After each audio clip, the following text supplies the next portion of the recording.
Look around. You can find cars like these on AutoTrader. New cars, used cars, electric cars, maybe even flying cars. Okay, no flying cars, but as soon as they get invented, they'll be on AutoTrader. Just you wait. AutoTrader. Wayfair is ready to make your holiday season even more joyful. Shop all things home for you and everyone on your gift list. With an incredible selection of furniture, decor, and more. All with an amazing value that'll make this holiday season the best one yet. And right now, Wayfair is turning up the savings even more with huge deals and sales. Plus, thousands of items ship fast and free. Head to Wayfair.com or download the Wayfair app in the App Store to shop the latest limited deals so you can deck it all. When you're ready to pop the question, the last thing you want to do is second-guess the ring. At BlueNile.com, you can design a one-of-a-kind ring with the ease and convenience of shopping online. Choose your diamond and setting. When you find the one, you'll get it delivered right to your door. Go to BlueNile.com and use promo code WELCOME to get $50 off your purchase of $500 or more. That's code WELCOME at BlueNile.com for $50 off your purchase. BlueNile.com, code WELCOME. Hey parents, Greenlight is here to take one big thing off your to-do list, teaching your kids about money. With a Greenlight debit card and money app of their own, kids and teens learn to earn, save, and invest. You can send money instantly, set flexible controls, and get real-time notifications of your kids' money activity. Set up chores and put allowance on autopilot to reward them for their hard work. Then learn about the world of money together. Get 1 month free when you sign up at greenlight.com/podcast.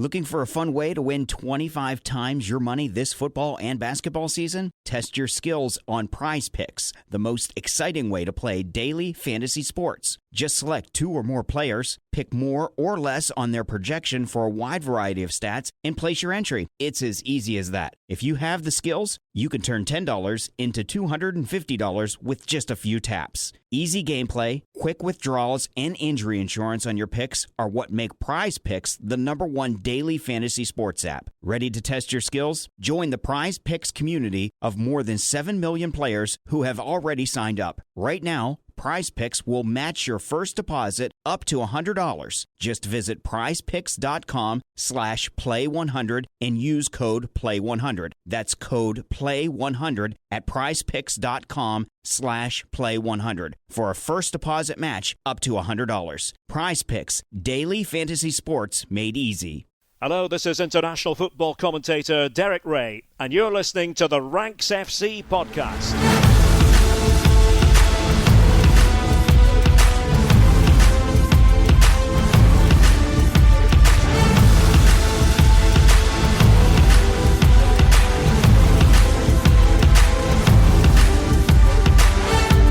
Hello Rank Squad and welcome to Ranks FC. It's your favourite football podcast, back for another week and back with a bit of a classic topic today. Very excited about this one. My name is Jack Collins and I'll be your host for today, and I'm joined as ever by the rank god, Mr. Sam Tai. How you doing, mate? Yes, hello mate, hello everybody. How are we? Yeah, all well, all good. It's good. It's been a nice bank holiday weekend. We've had the sun is shining. It's been mostly lovely. The Masters was on. Can't complain at all. And how are you to our transfer guru, Mr. Dean Jones? Very good, mate. Very good. As you say, yeah, mostly a nice weekend, wasn't it? A couple of downpours, but the sun actually came out and that cheers us up. We haven't seen that for a long time. It's glorious out now as well, sitting here watching. It is. It's cold though. I'm doing this from the garden. I've actually just posted a picture of what I'm doing right now. My new setup is absolutely a star. It's an ironing board as a desk, and it is absolutely elite. It's so long, and it goes across the whole of the sofa. So I've got like the remote controls if I need them. I've got my phone. I've got an iPad. I've got a coffee cup. I've got a glass of water. Everything I need, as well as the laptop and my microphone, on this ironing board, which obviously can be put to the perfect height as I sit on the couch. Lads, I've absolutely nailed this. I can't believe I haven't been doing this for 2.5 years. Well, there you have it. The professionalism of Ranks FC in one fell swoop. I'm so smart. That I don't think anyone's ever doubted. Right, let's roll on to things we love before we get on to our main topic today. We're going to be talking about the best front threes in Europe, or compiling the best front threes in Europe. Not necessarily the ones that all play together, just picking out those players from each of Europe's top 5 leagues who have shone across the course. This is going to be fun. I'm looking forward to this. It's going to be lots of fun. Yeah, I am too. Really am too. Before that, we have some things we love from this weekend. And Sam, why don't you kick us off? Sure, yeah, okay. I'll go with loving Unai Emery's march up the table. Incredible, isn't it? This is one of the biggest stories in the Premier League at the moment, and that is really saying something, considering the fact that the race for the title looks so strong. The fight to not get relegated is literally between about 8 or 9 teams. It's very odd, actually, in that situation, in that context, that a team surging up into 6th place would be such a storyline. But when Unai Emery took the Villa job, they were 17th after 13 games, and they were 2 points off bottom. That is the situation that he inherited. And as you've no doubt seen, the statistic will tell you that only Arsenal and Man City have taken more points since Unai Emery's appointment at Villa than Villa themselves. So to say it's quite the turnaround would be a bit of an understatement, I would say. And don't know if they will actually qualify for Europe. There's Brighton have a couple of games in hand and they look fantastic. Liverpool can still swoop in quite clearly. So we'll see. But at least from Villa's perspective, it's been 5-6 excellent months. And for Unai Emery, I think I'm particularly pleased for him because he was desperate to get back into the Premier League. He had like this burning desire to come and take another Premier League coaching job, to really prove himself because, you know, the Arsenal spell was pretty mixed and unfortunately he was mocked for a couple of different reasons. He wanted to set the record straight. He's an excellent coach. He knows it. He wants to show the rest of England that's the case. And right now, he is looking like a bit of a king, in my opinion. Superb job since taking the reins early November. Yeah. If any Aston Villa fans want to give us a shout out to say thank you very much to Marco Silva's Fulham, you're more than welcome. Obviously, it was a game at the Cottage that spelled the end of Steven Gerrard's reign at Villa Park and meant that Unai Emery came in. But no, generally, I think when you're looking That's at a very Lampard transition. It was a Lampard transition. I knew exactly what was coming. No, but seriously, they're really doing well. Emery is a fantastic manager, and there can be questions, and I think there can be fair questions about what his ceiling is. Obviously, we saw him at PSG, we saw him at Arsenal, especially at Arsenal. It was one of those where it just didn't feel right, really, at any given point. It just didn't seem to click for him, and so there was this kind of, sort of maybe comedy idea of what he was, and obviously that wasn't helped by the sketches in the media, but understanding what a brilliant coach Emery is and seeing what he's done in Spain, especially with Sevilla and then Villarreal, his ability to take a side and make them more than the sum of their parts, I think, is incredible. And if Villa are in Europe next season, if Villa do get that 7th Conference League spot, Dean, would you bet against Unai Emery going all the way in another European competition? Because I certainly wouldn't. No, definitely not. I think Villa's biggest challenge actually will be keeping hold of Unai Emery beyond next season, because that will be the next caveat for him. And the temptation to go to another bigger club again, because as soon as you start to taste success at a club like Villa, the vultures will begin circling, and a club like Tottenham or somebody of that level will probably be thinking, oh, actually, he might be able to do a job. And at the moment, they won't be going there because Unai Emery is definitely very happy with what he's got at hand. But that will be the test. We'll have to see. I think there's a few players, Emi Martinez, for example, he'll be in that same situation too at Villa, whereby, does he stick this out and wait to try and make it into Europe with Villa? Or if, again, somebody like Tottenham offers money for him in the summer, would he be tempted to go there? It's that very fine line, isn't it? And as you say, Emery, because he got burned once before at Arsenal, will probably be a little bit more hesitant next time. He's got to make sure that there's a good fit. But, look, if they can carry on like this, he probably needs to get a couple out of the club in the summer. But once he brings in a couple of additions too, that squad's going to be so streamlined, they'll be definitely ready to push for top 7.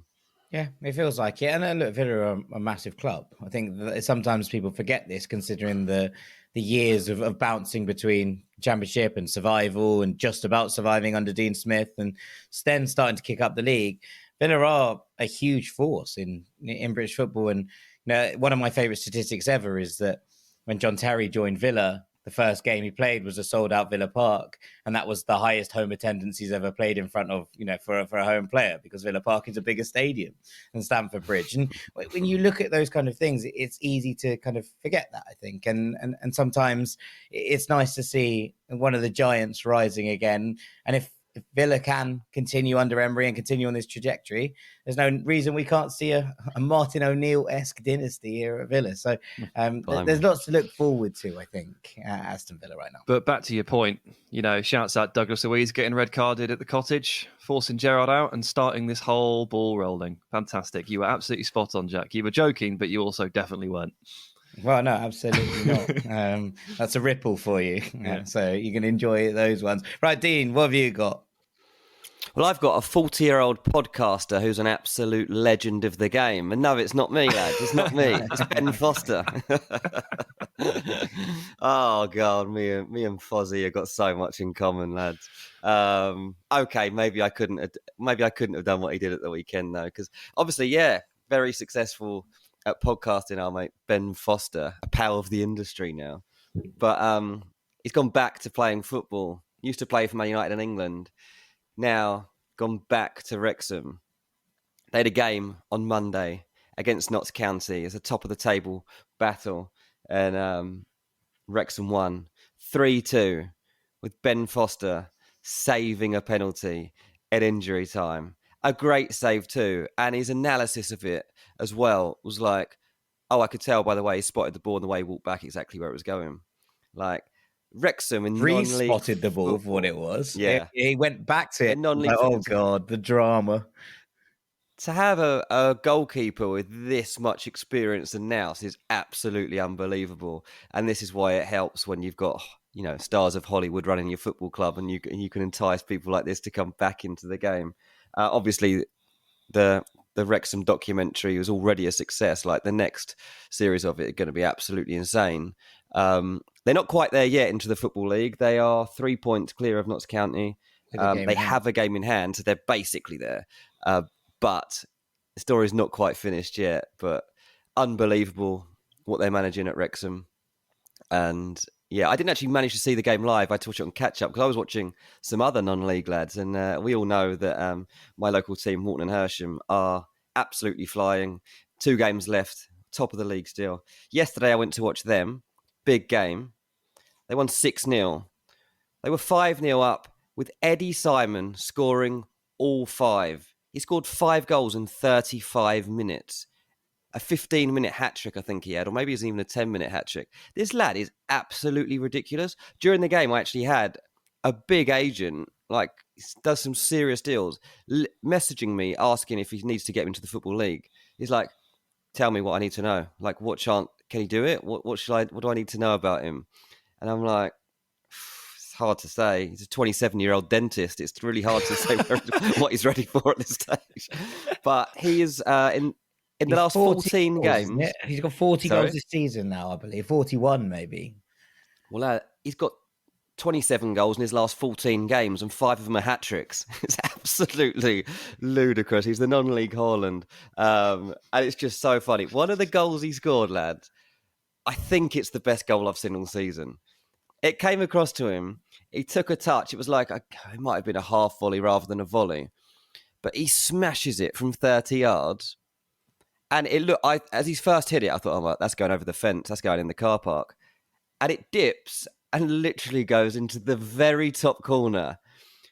It was mental. It was absolutely mental. But yeah, it's fun. Non-league football is my thing this weekend. Yeah, well, it was a great weekend, and so a lot of it. There was a lot of coverage. There was a lot of love for non-league football over the course of the weekend, which is always good to see as well. Your Walton Hersham are top of that league. My Hamwell survived. They are safe. So we're playing you next season, maybe. So as long as you win the league, there will be the Dean Jones-Jack Collins derby in the South Central Premier, Step 3. Mate, all very I will exciting. be beating you up in the car park after that one. Can't wait for this crap.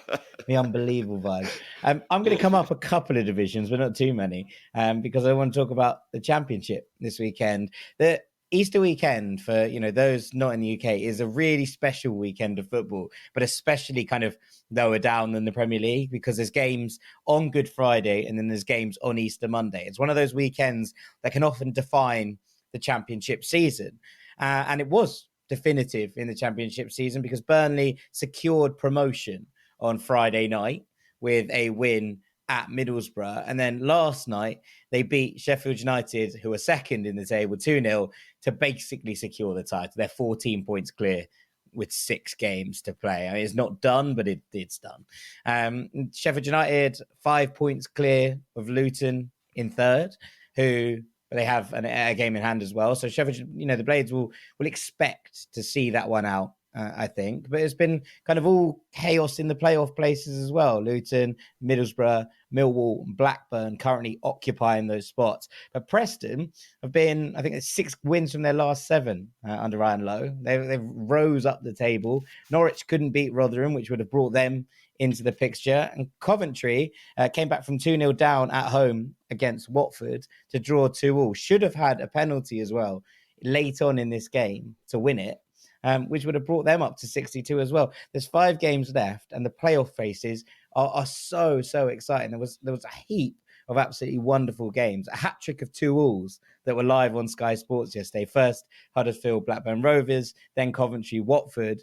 And then we got to the late games, Bristol City, Middlesbrough 2-2 as well. Burnley ruined it by winning 2-0 in the 4th game of the day. But it was a real nice sort of flow of championship football all day long yesterday. And at the bottom of the table, it's no easier. Paul Ince has just been sacked by Reading. They are in the relegation zone by a point. That's overdue. I feel a bit sorry for Paul Ince because... Mate, don't. Well, they just got a 6-game... They just got a 6-point reduction. They're like, it's not their play on the pitch, which has left them in the relegation zone. They would be 17 if that production hadn't gone. Oh, no, that's fine. But like, the point I'm making is that he's a bit like, well, this is definitely not my doing. Like, he's got to that point. Although he did come out and say, we had 8 first-team players out. Pep Guardiola or Klopp couldn't have made us win yesterday, which seems a bit harsh when they lost 2-1 in the 95th minute. Paul Ince my guy should not be talking about those two at any point in time. To have the self-confidence of Paul Ince would be something I think we could all get on board with. But it's really tight down the bottom as well. Blackpool and Wigan look doomed, sadly. But Reading on 41, Cardiff on 42 with a game in hand, QPR on 43, Huddersfield on 43. It's really, really tight down there for that last spot in the relegation zone down to League One. So keep an eye on the bottom of the championship. 5-6 games to go, depending on a couple of games in hand. And a lot to play for at both ends of the table. Yeah, Monday was good. I sort of dipped in and out of the championship stuff. I watched some Danish football, watched Copenhagen and Aalborg, and I finished the evening by watching Barcelona versus Girona, which I was sure would be the best game, but was actually by far the worst. By far the worst. Yeah, that's what you get for not believing in the championship on Easter Monday. This is tradition, and you must stick with it. Right, so after the break, we're going to be talking about the best front threes in Europe. Don't go anywhere. Welcome back to Ranks FC. We're time for our main segment. We're going to be looking at the best front threes in Europe. Sam, over to you. Yeah, credit to Mr. Dean Jones on this one. Very good idea that he came up with. We'll go league by league. We'll start in the Premier League and go through Europe's top 5 leagues. And we're going to nominate the best front threes from each league based on form this season and, a pinch of overall quality as well, I think is important to factor in. But really, we're looking at who's performed the best this season. Then we're going to make up a fantasy front three, the best we can offer for each of the leagues. And then I would suggest at the end, we go ahead and rank them. How's that sound? 100%. It sounds on brand, is what it sounds. 100%, right. So form this season, very important. Remember that as we go through. And any statistics that I read out will be league only, okay? Let's start in the Premier League. And it's an easy start, I think, really, up front. Man in form, 9 goals in 11 games. He scores basically every time he takes to the pitch. He's just equaled a record set by Sergio Aguero for consecutive goals in away games. It's Ollie Watkins for Aston. Sorry, hang on, no. Erling Haaland, 30 goals. 30 goals for Erling Haaland now and 5 assists in 26 starts. He's just scored a brace at St Mary's. I can't decide if the second one was a scissor kick or a bicycle kick. That's the situation we're in. The goal was so good, I can't even figure it out. So let's lock him in up front. And let's go ahead and lock in Bukayo Saka on the right as well. I'm not accepting any opposition to that. He's the only Premier League player to hit double figures for goals and assists. So there's 12 goals and 10 assists. He's been Arsenal's best player this season, basically undroppable, and I don't think you can really debate this one. However, on the left, we may have our first conundrum, guys.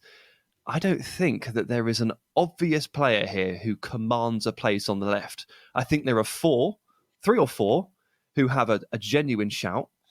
And I would like to hand the floor to Dean Jones to try and decipher the differences between Gabriel Martinelli and Marcus Rashford to kick us off here, because those are the two prime candidates I think we've got. Oh, are they? Okay. So Rashford is the most obvious one. He, since the World Cup, has been in absolutely ludicrous form. Again, has been United's main source of goals. Like City would turn to Haaland, United turn to Rashford, not for as many, but certainly for the same impact. Martinelli, different kind of impact player, isn't he? He has to. They share out the goals more evenly at Arsenal, but Martinelli does definitely turn up. I wasn't actually expecting him to be the main person you put into the conversation. Actually, that's caught me a little bit by surprise. Who was I thought it? you were going to say Jack Grealish. Yeah, okay. And the reason that I would throw Jack Grealish into this conversation as the third option is especially how we're weighing up this front three, because Jack Grealish plays with Erling Haaland. So if we were to actually field a front three here, would we want that familiarity of Jack Grealish playing on the left so that he understands Haaland a bit better? Or are we happy with a Marcus Rashford or Martinelli? I have to say, I think, like my hunch from the first moment we set out to do this show was that Rashford is the best left-sided player in the Premier League right now. I totally will accept there are arguments to be made for Martinelli. I don't think, though, Martinelli is an all-round footballer at his best is as good as Rashford at his best. That's probably the main argument I'd make on that. As I say, yeah, I'd throw Grealish in a little bit from my end, just because, one, the impact he's had at Man City since the World Cup, particularly recently, and the fact that the other guys can't have is that he understands Erling Haaland as much as anyone in the world actually could. Yeah, it's really tricky. It's really tricky. My hunch was Rashford as well until you said Martinelli, and now my hunch is Martinelli. Is it? Yeah. I think that it's probably just a little bit understated how impressive he's been in terms of progression, in terms of stepping up.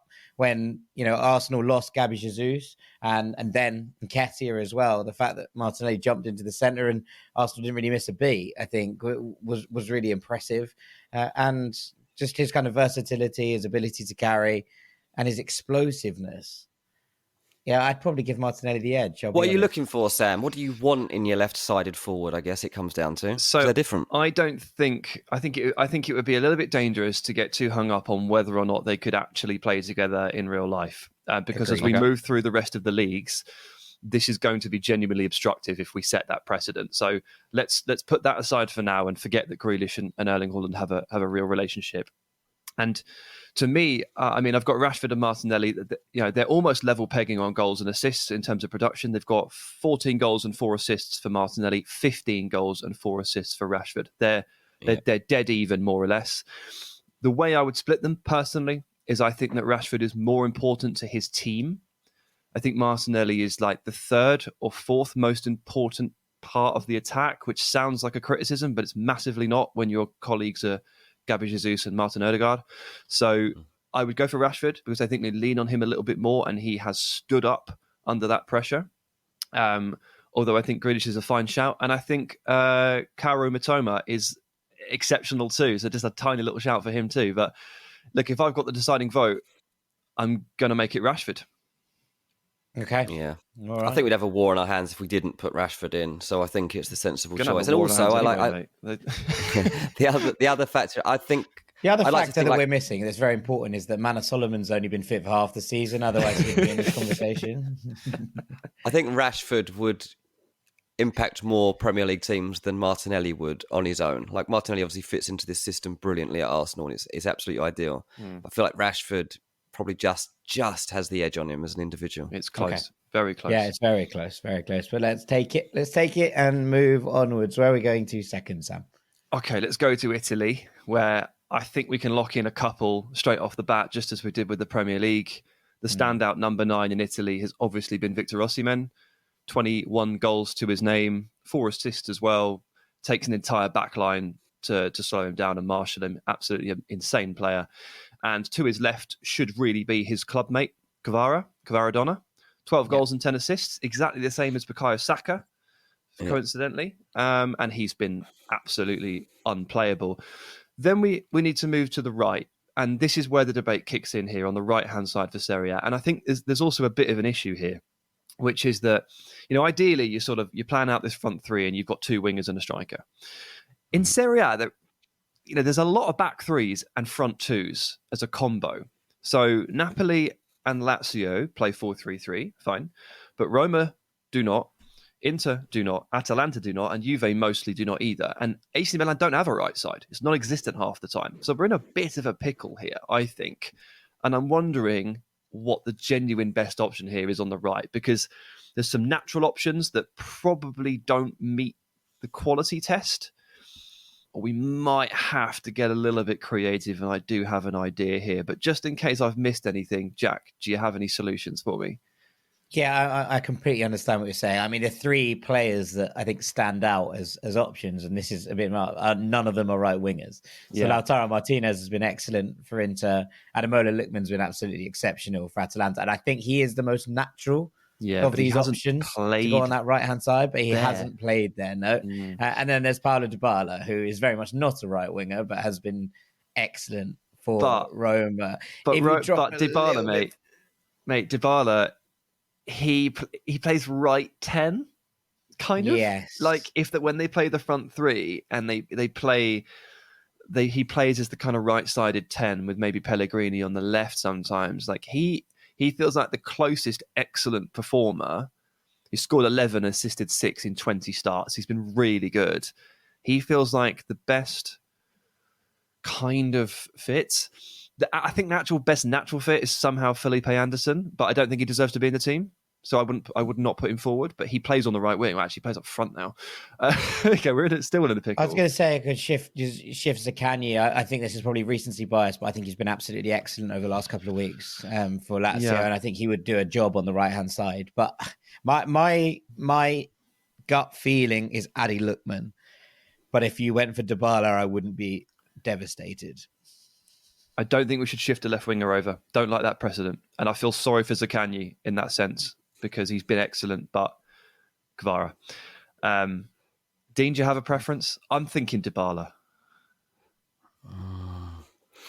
Can't we get Rafael Leao into the conversation? Well, that's exactly the same issue. Yeah. I know, but shift Osimhen onto the right and stick Leao for the middle. We're not shifting Kvara. No. We're not shifting anyone anywhere. It's so bad that Rafael Leao wouldn't get into a Serie A front three, isn't it? It seems ludicrous. Yeah. Has he ever played on the right? I can't remember it, but... I can't remember it either. I also think there's a point to be made that, whilst he's still been excellent, his impact has definitely been dulled from last season, which is part of the reason that... It's part of the reason that Milan aren't top of Serie A, because he's not been as explosive and dynamic as he was last season. That's not completely his fault. There's other issues as well. But generally, it's one of those where we're looking at it and going, I don't think you'd put him in ahead of Lookman or Dybala this season based on his actual production. Right. So I'm gonna say we should go with Dybala as a.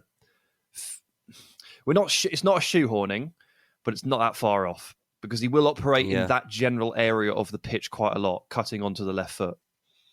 Okay. All right. So Paulo Dybala goes in as your third player for Serie A alongside Osimhen and Kvaratskhelia. Right. Onwards. Not bad. Onwards. Not bad at all. Okay. Let's go to Spain. Let's go to Spain. This is hard. Yeah. This is hard. I've really struggled with this. Okay, so let's start up front where I don't have a definitive answer for you, because while there are 2 of the world's very best number 9s playing in Spain in the form of Lewandowski and Benzema, both have very clearly had their issues this season. Benzema's had some injuries and he had a really slow period, I think just before the World Cup or maybe just after. It was several months ago. Lewandowski Has scored 17 goals. It's nothing to be worried about, but he's missed some games from suspension. I've watched his last two. He frankly hasn't been very good. He's been up and down, it has to be said. So Lewandowski has 17, Benzema has 14. Neither are perfect. I don't know if this is an option because I'd never play him up front on his own. But Griezmann has arguably been better value than either of them. And very, very important to Atletico Madrid. But he doesn't really fit any of the positions in a front three based on what he does for Atletico. Oh, there's the other player who I'm about to suggest, which is Iago Aspas, who's having another absolutely sensational season.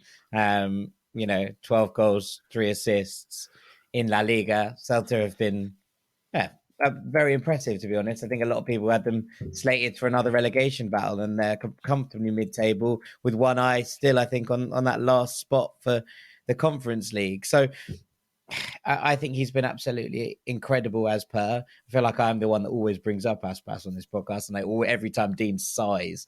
But I think that there's a conversation where Aspas probably needs to be in this one as well.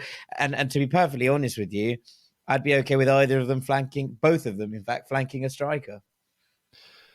Well, that's interesting. I hadn't considered that. Dean, do you have a leaning on the sort of top three most notable names here on Lewandowski, Benzema and Griezmann? I mean, we don't have to decide now. We can move over to the wings and come back to it. But do you have a take on either of those two or three? Oh, it's so hard. It's not Griezmann. Okay. It's one of the other two. My hunch when I first picked my top three, Lewandowski got it. So that was my instinct, was to go to Lewandowski. But obviously it's tough. Yeah, mine was the same. Mine was Lewandowski by a hair. I didn't feel good about it. I still don't. But it was Lewandowski. Let's put that on ice for a second. So left wing is the one I feel most comfortable with. And I feel like that is Vinicius Junior's role. Nailed. He's been superb. The production actually...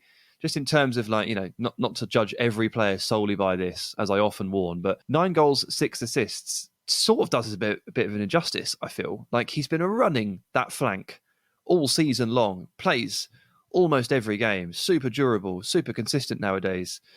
And he's even got the better of Ronald Araujo recently. Like he's basically completed La Liga this season. I won't necessarily get the La Liga title to show for it, but I think he's been absolutely superb. So I feel really comfortable with Vinny on the left. I don't feel comfortable with anybody, though, opposite him on the right either. So La Liga still feels like a bit of a mess. Yeah, I think that's fair. It's not been a great season for goals and production, to be honest, in La Liga. It lags behind the other 5 leagues in terms of the output that we've seen. So I think that it's fair to suggest it is. I'm going to put one down that I say, if Antoine Griezmann isn't in this front three, I'm going to throw a hissy fit. So you're going to have to stick him in at the right wing as far as I'm concerned. Okay, well, so his opposition on the right wing would be Dembele, who has only started 14 games due to injury problems. I think that's enough to genuinely rule him out. I think we need to have a bigger sample. Rafinha, I think, has coming out in and out of form too aggressively for Barcelona to be the shout here. Rodrigo has actually played quite a lot of football up front when Benzema's injured. Atletico don't use wingers. Get down to Chukwueze for Villarreal. Excellent season. Brilliant at the weekend. But is he really good enough to be in the La Liga's front three? The only other option I've got for 5 you assists, 6 goals. Is he Palathon? I was going to say it wasn't going to be him, actually, believe it or not. It was going to be Valverde, who's played about half his football on the right. Yeah, I thought you were going to say Nico. No, unfortunately not. Valverde, he's played roughly half his season out on the right flank. Interesting one. But I'm not taken by any of it. And if Jack's going to throw a hissy fit, I don't want to see that. So maybe we have to put Grizzy on the right. Yeah. How often has he played on the right? Griezmann, never. so he can't do it because we just weren't allowed to do it with Leao. But he's not played on the left either. He just sort of plays he plays on the right at the front too, doesn't he? He floats. He floats. I trust Griezmann enough to do it. Would be my thing. I wouldn't trust if you move Leao to the right hand side. I'd be very uncomfortable. I think if you put Grizzly out on the right, he'd be fine. That's my counter argument to that. I think Griezmann would absolutely fine on the right. It wouldn't bother me. But I would have gone for a very narrow front three of Iago Aspas and Griezmann as sort of like joint narrow 10s behind a Lewandowski. So, hey. You wouldn't have put Vinny into your three. That is insane, mate. No, I think insane. Vinicius Junior has been excellent in the Champions League. I think he's been excellent, as we saw in the Copa del Rey. But actually, if you're taking it as a La Liga front three, I think this is a season he'll look back at and be like, I could have, I really could have bounced onwards, and I didn't kick on from last year. I don't think Vinicius has been as good in the same way that I said this about Leao. I don't think Vinicius has been as good this season as he was last season. Part of that isn't his fault, fine. But I think there have been other players that have done more this season in order to, where their club's ambitions are, etc., to carry their sides. And I think Iago Aspas is one of them. And I would argue that Izzy Palathon might be as well. Dean, I think we should just outvote him here and put Vinny in. Well, we've already outvoted him, okay, thank goodness. Right, Vinny's in. Vinny's in. Vinny's in. It sounds like we've all reluctantly come to the conclusion that Lewandowski leads the line. Yes. I think so, yeah. I don't feel good about this. I don't either. And if we were still at Bleacher Report, I would be terrified of the fallout from this once they put it on socials and all the Madrid fans get onto our back. But it's not, so we'll be fine, right? No, that's not. Well, yeah, I don't think you can look at it and go, well, either neither of them have been particularly brilliant, and Lewandowski's goal tally is higher, and Barcelona are, 12 clear at the top of the league. So yeah. I think his impact has been more pronounced in the course of the league season. So I don't think there's many arguments with that. I think we're okay. It's just this right hole. It sounds like we've all got different ideas. Yeah, I've got Nico Williams. I'm genuine. I just don't think it's fair to put Griezmann on the right since he never plays there. Like Dybala was a stretch, but he does go right. He does play right 10.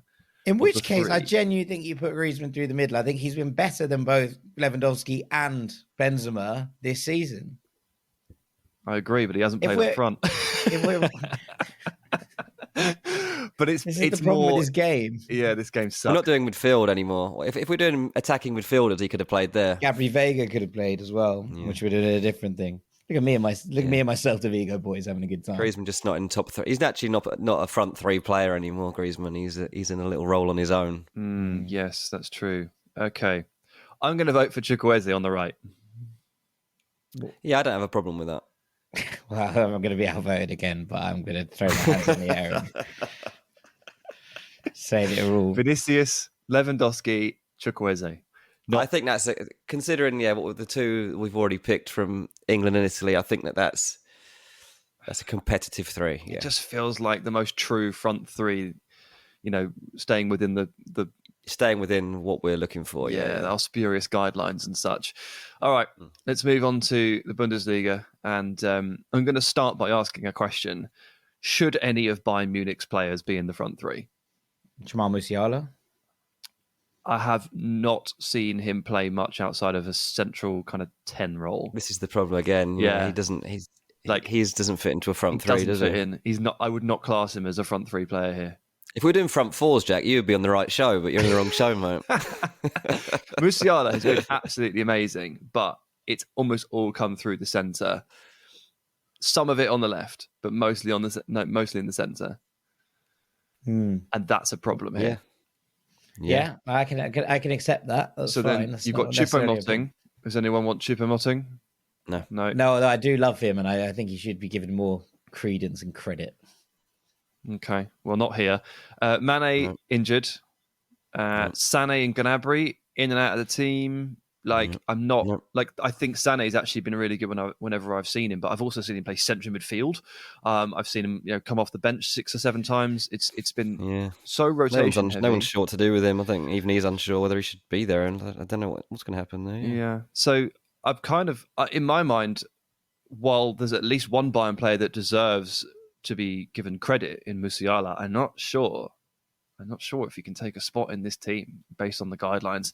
But look, up front, the league's top scorer is Nicholas Füllkrug, 16 goals for Werder Bremen. Superb. But I think Randal Kolo Muani is better. Yeah, I was going to say. He's also got 11 assists, if I'm not mistaken. I think it's 11 goals and 11 assists, which is a pretty good production rate for the big man.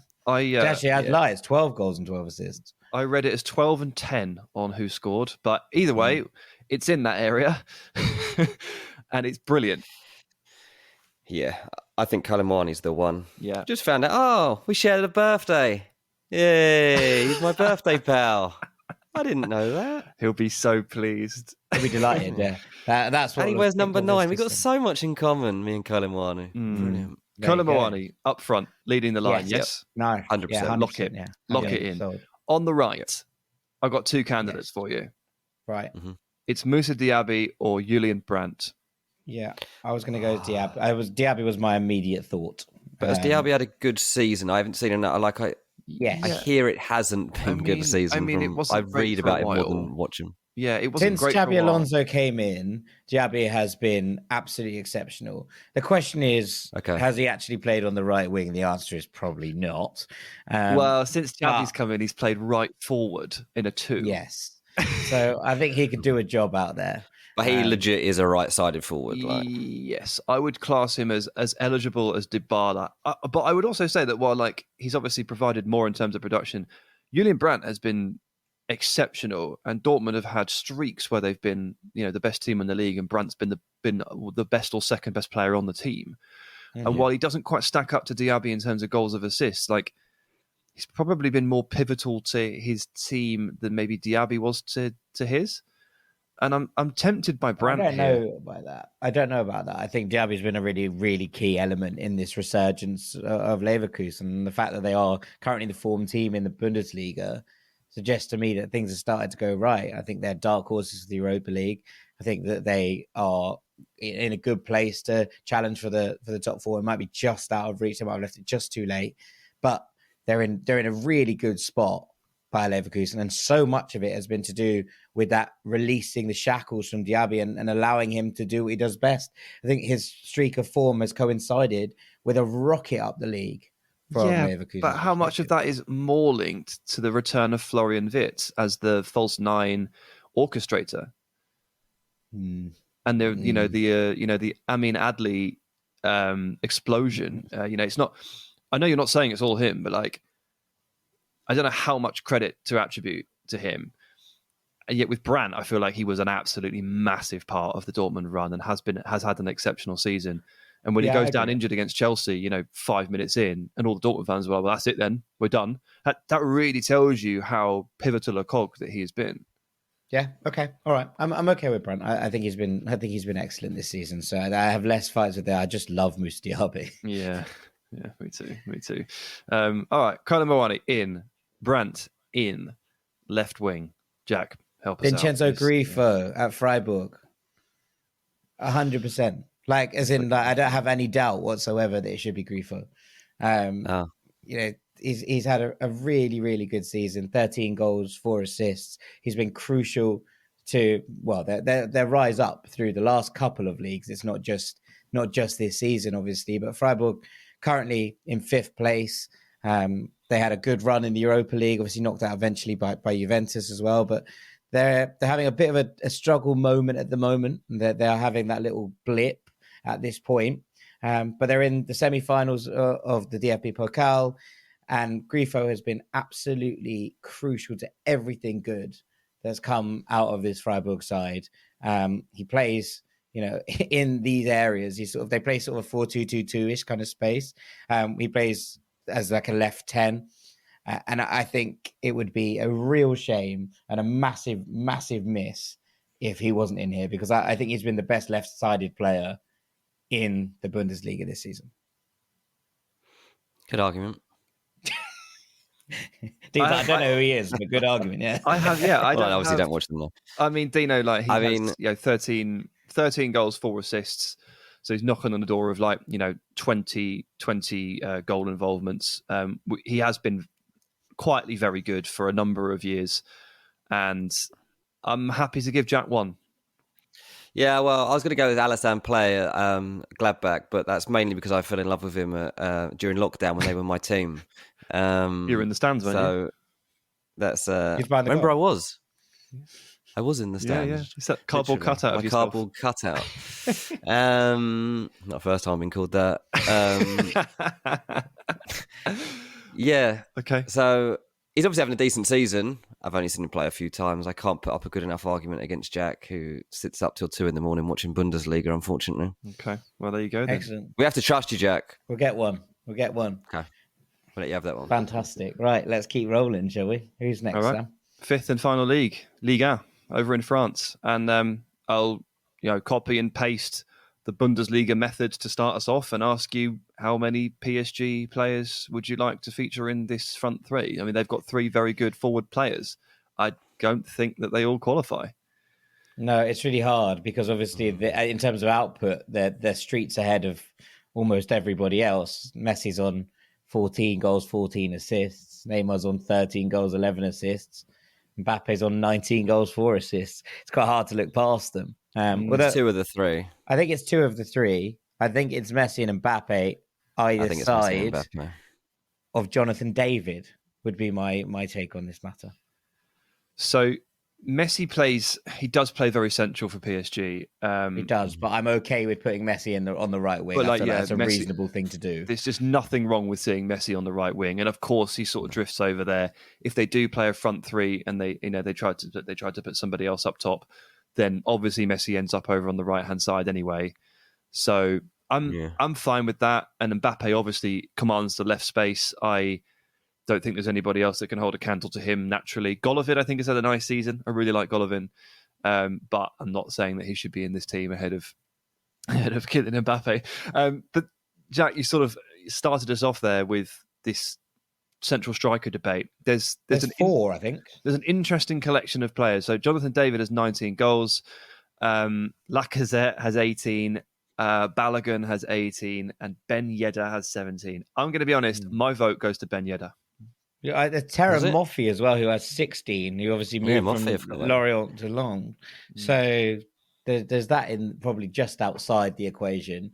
I'm okay with it being Ben Yedder. I think he's had a phenomenal season, and also his guidance of Ben Skiri has been really lovely to see on top of everything else. Obviously, we've loved Flo Balogun. We've loved what he's been doing at Reims, but I'm absolutely fine with it being a swan song for 32-year-old Wissam Ben Yedder. As long as that's right, lads, I don't mind, because I think I'd have gone Balogun just on impact and form and like... In terms of impact and carrying his side, Balogun has definitely done the most of anyone. I feel like he's the most natural, like to pick as your central... your main man of that attack to finish off what those two are going to be setting up. Jonathan David has the bit more pedigree and he's ready for the next big move or whatever, and like everyone knows who he is at this point. So Ben Yedder was not the name that when I was thinking this morning, who are they going to pick? I really didn't think you were going to go with Ben Yedder, but I can't win. So if you pick Ben Yedder, it's Ben Yedder. Well, I think Monaco are 4th and Lille are 5th. Then that kind of gap between them is quite high at this point. Whereas I think Monaco have had, when you look at the season, I think a lot of people thought, this is probably going to be a kind of turnover season, a rebuild season for Monaco. And the fact that they've been able to get up there and challenge again has been a lot to do with Ben Yedder's goal output. Whereas I think Lille would have expected to be sort of challenging top 3 this season, and they've fallen off a bit. They're 9 points behind Marseille in 3rd. So, yeah, I mean... there's not much between them, and there's not much between them and Balogun. And I think Rain would have bitten your hand off to be even in the conversation for sort of 7th, 6th before the season began. So there's that to kind of add to the equation as well. But yeah, I'm okay with kind of any of these. I think they've all been on a relatively level playing field. I don't think there's much between them. Yeah, I know. The nice collection there. They're very even Stevens. We didn't really mention Lacazette there, but he's got 18 goals. I don't think we're not going to put him in the team, but he's in this collection with these other guys. But it sounds like we've settled on Mbappe, Ben Yedder, and Messi, which is all 5 leagues. So the last thing to do is to rank them 5 to 1. I'll kick us off if you like. I mean, I don't think there's any getting away from it. The Bundesliga front 3 on paper is the worst one. Yeah. It just has to be. So disrespect to them. I really like all the players, but it's not going to stack up to the others that we've picked. It's not going to compare, is it, on output, no. And then it starts to get really difficult. Literally from that really moment. Difficult. Because again, you're sort of in your head, you're like working out, okay, well, on paper, La Liga's front three is exceptional, but like in practice, it hasn't thrilled us. But we've just put the Bundesliga's bottom on paper. So how do you sort of fairly rank these two? And the fact we struggled to find a right-sided player in La Liga really tells you a lot, I think. Yeah, it's like the weak link argument, isn't it? It's like the weak link, like all the others, like we had options in all the positions. And I think for La Liga, the fact that they've obviously got great forwards in La Liga, but none of them filled that gap. And that means that whoever we were going to pick and put there was not going to be a strong point of that trio. So however good the other two are, I feel like the right side naturally is going to let it down a little. And just trying to think off the top of my head who they're comparing to here, the other names that we talked about, I think it would have to be La Liga in it for. I think you're right. I think you look at the right-hand side and it's Saka, Brandt, Messi, Dybala and Chukwueze. And whilst I love Simon Chukwueze, I think the rest of them are slightly in a higher capacity, in a higher league at this point than where he's at. He hasn't been consistent enough to be in that world-class bracket as far as I'm concerned. I think the rest of them are probably there or thereabouts. So, yes, I think La Liga has to go in at 4 for me. I would then suggest that Serie A comes in at 3rd. Oh. And I just feel like maybe the battle. I think you're talking about Europe's two best players right there. As in this season, Europe's 2 best players have been Victor Osimhen and Kvaratskhelia. That's literally where we're at. I don't think that's necessarily true. They've been really good, but I mean, Erling Haaland and Bukayo Saka are very, very good competitors there for them. And I don't know if we can put a front line with Messi and Mbappe in any lower than second. I feel like the battle for the torch here is between Haaland and Saka and Messi and Mbappe. And I do apologise to the Serie A lads there. They've been superb, but I think they end up in 3rd.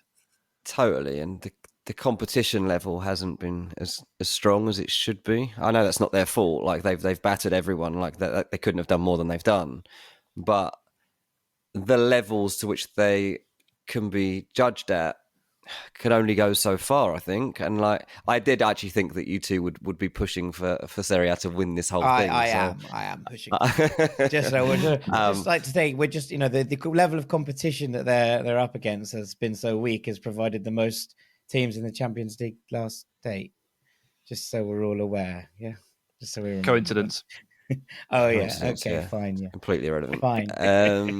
Against the team that the teams that in the Champions League last date, the Europa League last date, the Conference League last date, Italy's provided more than any other country. Just a cup competition, mate. It's a knockout. 3rd,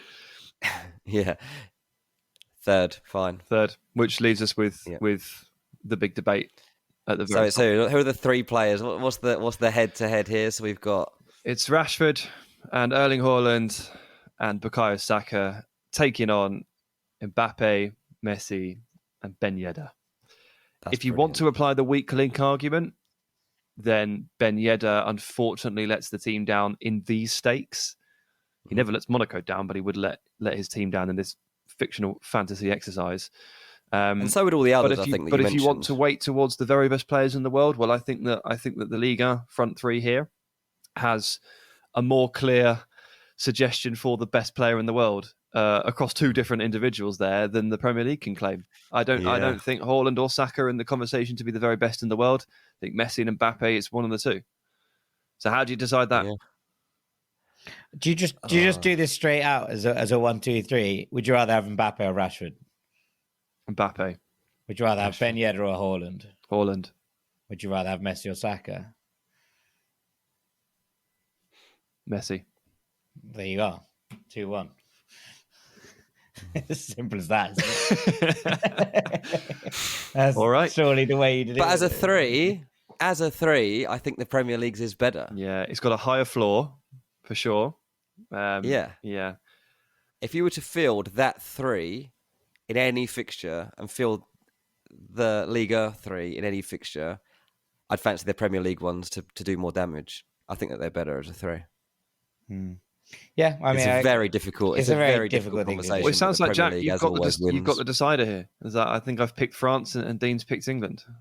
I'm going to go France.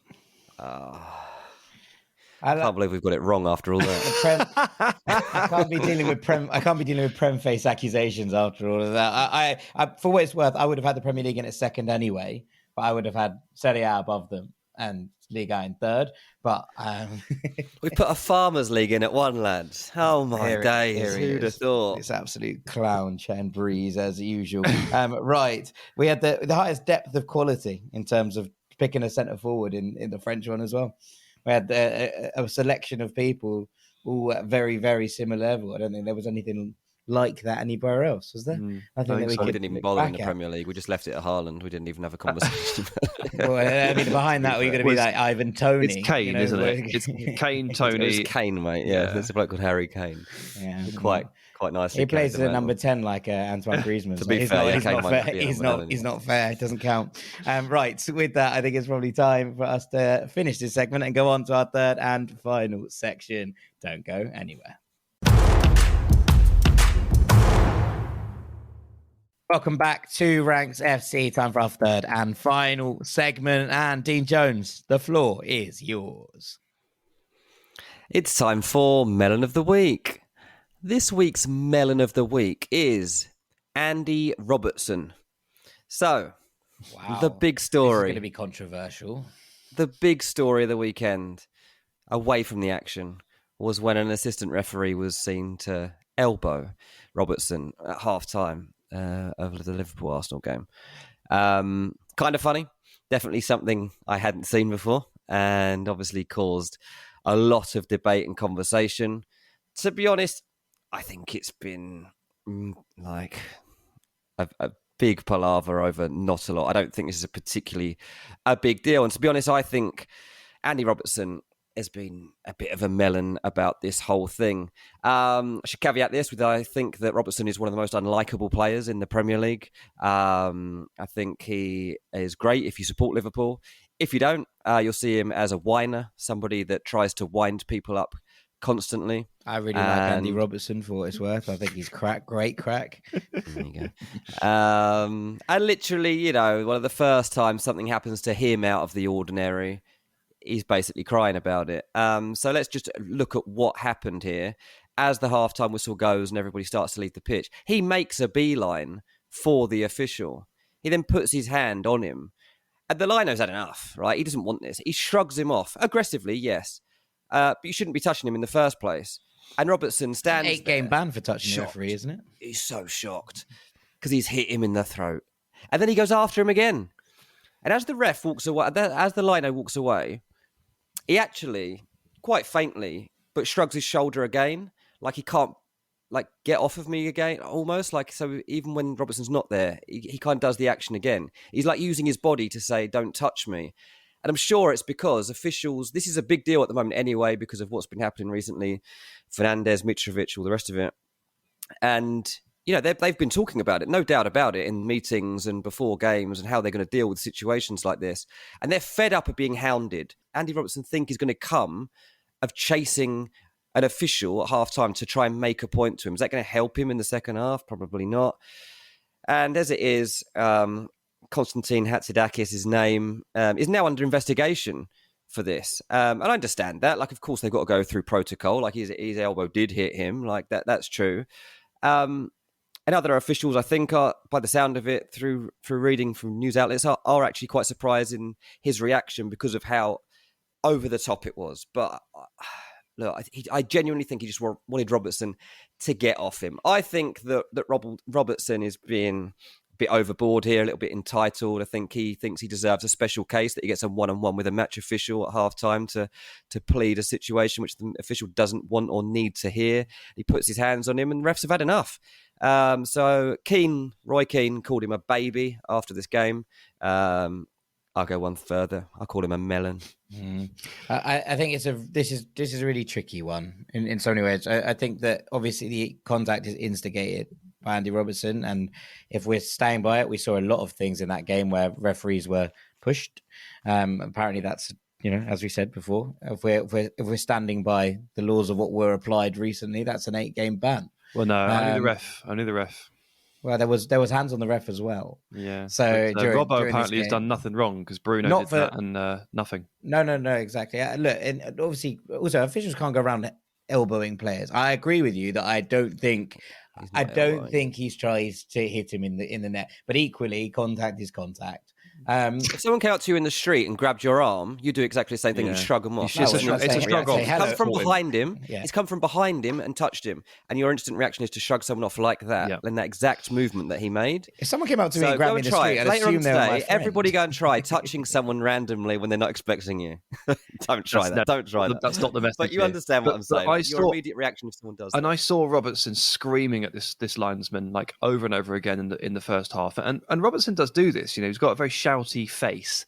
And the reason, manner, that's okay. He's always moaning. The reason you can easily picture Andy Robertson shouting at someone in your mind is because he's pretty much constantly shouting at people on the football pitch, and he gives linos a proper earful, and he was giving this one a proper earful during the game.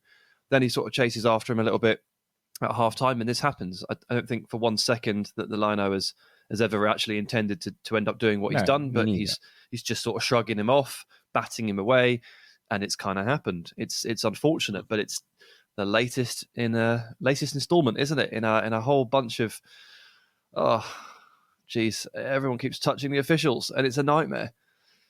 It is ridiculous. I mean, footballers just need to stop it, basically. It doesn't help you. Nothing ever changes when you do this. Just leave it alone. Pointless. Right, let's move on to nicer matters. Thanks, everyone, for sending in your shout-outs. It's time for shout-out of the week. This week's shout-out of the week is Z-Rod from the USA. He says, best pod in the world. 5 stars. These guys are so chill. Jack, Sam and Dean form an unbreakable partnership like a great 3 at the back. They're not only funny, but also truly care about their listeners and the podcast as a whole. They are so great at coming up with new topics for Ranks and really just anything in football to talk about. You cannot possibly get bored. Jack is not only the most knowledgeable... Sorry? What? Sorry, I've just checked that it's not a typo. Hang on, let me just read that again. Jack is not only... Yeah, no, it says Jack is not only the most knowledgeable, hilarious, almost patronising wordsmith of a host there is, but keeps the balance of the show like a great number 6. Dean is an analytical, fun, good-looking... Oh, no, it doesn't say that. Very intelligent transfer guru. I'd compare him to Willian at Fulham. When he's not there, you feel like you're really missing something. He said, I have a feeling you guys will really like that one. Yeah, I do like that. You got same hair as Sam. Well. Sam is not only the rank god of all rank gods, he is what helps make this show pop. One of the reasons I love the pod is because they don't only delve into surface level content, they go above and beyond. From exploring the rich history of Athletic Club to the best up and coming prospects, this pod has you covered. I am a right back in high school in the US, and even though my career has just ended, this pod ensures I'll never lose my love for football, even though I'm a Chelsea fan. Oh, commiserations about the last bit, mate, but thanks for the rest of it. That's amazing. Thank you so much, Z-Rod. I appreciate it. Compared to a famous back three, I mean, if we were Juventus's BBC combo, who's who? I vote Jack as Chiellini because he's scrappy. Who's the worst? I'll play. I'm not a defender. Do you know when I don't know if I told you this ever, but when I played for Fulham, I broke my arm in a school rugby match, stupidly. Anyway, came back and the manager was just trying to give me a game at this point as I was trying to get back in the team. And we played with a back 3 and he played me left centre back. Oh no, you're not even left footed. Mate, what am I supposed to do? I literally, where's the instruction manual? I don't know what you do when you stand here. Like, I'm 5'6", whatever I was at the time. Like, I've never defended in my life. I can't head it.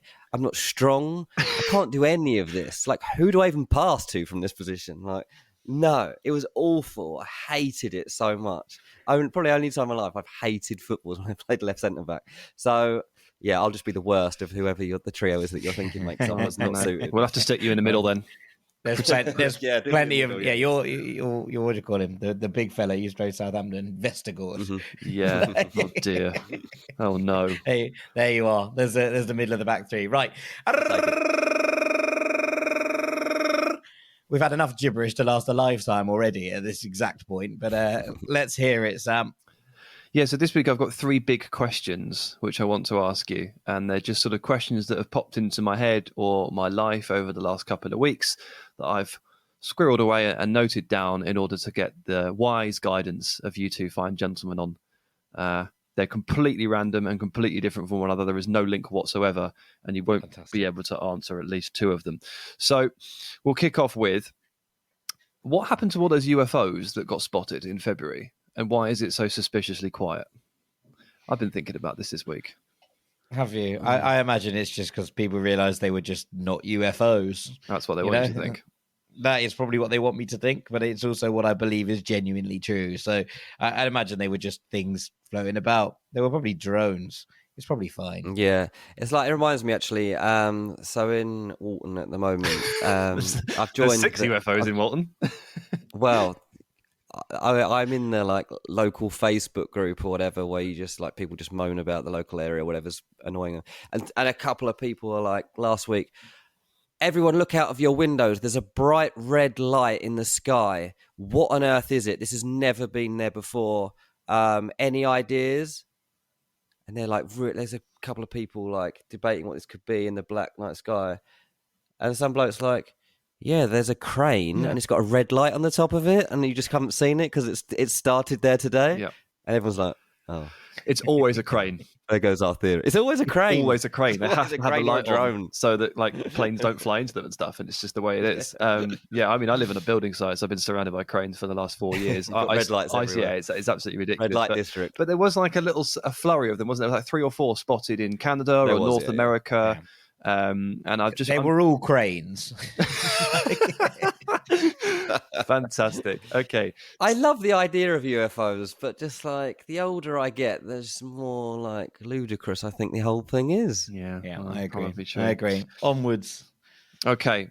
Now, question number 2. How do you feel about ham and mayo sandwiches? The combination of ham and mayonnaise. Pretty hot. I've never had it. It has to have bread in it as well. Of course. Yeah, it would need bread. You got a sandwich with just mayonnaise and ham, is that it? Yeah. Yeah. And butter. Yeah. And butter. Yeah, I have this quite a lot, but it has to be, it's one of those like old school ones. I'll have to have it like really like crap white bread.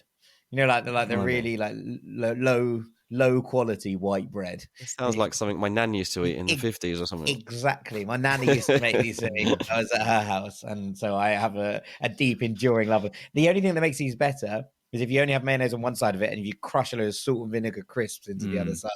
That sandwich is good. But yeah, I'm pretty hot on ham and mayo sandwiches. Yeah. So I think I had my first one ever last week. My wife brought me one. She doesn't often make lunch. I basically do the food. That's why we're so malnourished. And so she sort of went down and I was doing something else. I'm watching Man United Everton or something. And she made me a sandwich. It's like the first sandwich she's made me in probably years. And she chose ham and mayo. And I was like stunned. I'd never had it before. I'd never made it for myself. I'd never made it for her. I'd never seen it before. And we had with chicken and rocket in the fridge, which I think is a better combo for mayo. And we also have mustard, and I think ham and mustard go really well together, but I never put those two together, and I did not know how to feel. I just had no idea. I just wanted to know if I was alone. No, I'm pretty comfortable with that. Pretty comfortable. Yeah, never tried it, mate. I'll have to give it a go. I actually wouldn't recommend it. But I don't know if I was too stunned to enjoy it. I don't know. Anyway, onwards. The number one question this week is, why do all rhinos look fake? And this is something that I have really come to wonder, because one of the lads on my development, I play football with, Nepalese guy called Arps, and he periodically sends me WhatsApp videos of rhinos walking through the villages and streets of his hometown. And they have it's a thing. It happens. And once the rhino gets onto the street, you just get out of the way. And hopefully your car is fine. You know, park it, leave it, just pray it doesn't touch it. And you just get out of the way. Fine. Every single video that he sends me of these, they all look fake. They all look like when Ace Ventura hides in a fake mechanical rhino to spy on a couple of the villains of the piece in Ace Ventura 2. I can't get over it. I just cannot get over how fake they look. I'll be honest, I haven't got that much experience of watching videos of rhinos, so I actually don't I can't really help you here. But I can imagine that because rhinos aren't something that we see in the wild very often, it probably does look a bit mad when you see a video of one wandering through a town. They just look like all because they've got like the kind of, the skin, the armor, whatever it is, and it's like the way it's paneled. It looks like panels, and I don't really understand. I suspect maybe that there are no real rhinos and they're all fake. That's where I'm at. You've just played too much Horizon, and now you think all animals are mechanical bots. That's the true element of this story that no one has taken into account. And on that bombshell, I think it really is time that we call this nonsense to a halt, and actually call this podcast a halt. So all that's left for me to do is to say thank you very much to our rank god, Mr. Sam Tai. Cheers, mate. Thank you very much to our Chancellor Groom, Mr. Dean Jones. Cheers, mate. I've been Jack Collins, Knave of Hearts. Thank you so much for listening today. As ever, we hope that you've enjoyed this episode of Ranks FC. Thank you for your reviews. Thank you for your 5-star ratings. We do very much appreciate them. And we'd love if you shared this podcast with any and all of your friends who you think might enjoy it. So we will see you next week, Rank Squad. Enjoy the European football coming back this week, and we'll see you then. Take it easy. Peace. Hey parents, Greenlight is here to take one big thing off your to-do list, teaching your kids about money. With a Greenlight debit card and money app of their own, kids and teens learn to earn, save, and invest. You can send money instantly, set flexible controls, and get real-time notifications of your kids' money activity. Set up chores and put allowance on autopilot to reward them for their hard work.